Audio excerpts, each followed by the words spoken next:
નમસ્તે દર્શકો, happy independence day.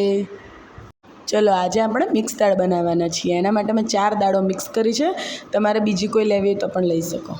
પછી આપણે એક ઝીણો સમારેલો કાંદો, એક ટામેટું અને 4-5 કળી લસણ લઈશું.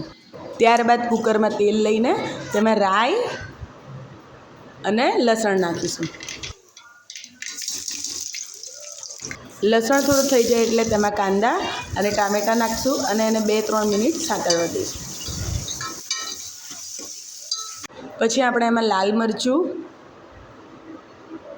હળદર, ધાણા જીરું, મીઠું, જે આપણા નોર્મલ મસાલા હોય એ ઉમેરીશું. પછી આપણે 2-3 મિનિટ એને સિજવા દઈશું. 2-3 મિનિટ પછી તેલ છૂટું પડી જશે એટલે આપણે એમાં હવે દાળ ઉમેરી દઈશું. દાળ આપણે 2 કલાક પલાળી છે એટલે દાળને થતાં વાર નહીં લાગે.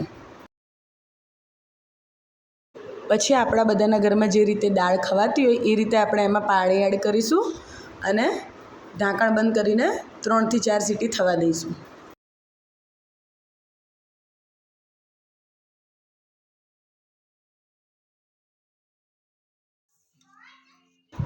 મેં 3 સીટી કરી છે. 3 સીટી બાદ આપણી દાળ એકદમ સરસ તૈયાર થઈ ગઈ છે. આ દાળ થોડી થીક જ હોય છે તો તમે રોટલી કે પરોઠા સાથે પણ લઈ શકો. હું અત્યારે એને સ્ટીમ રાઈસ સાથે સર્વ કરું છું.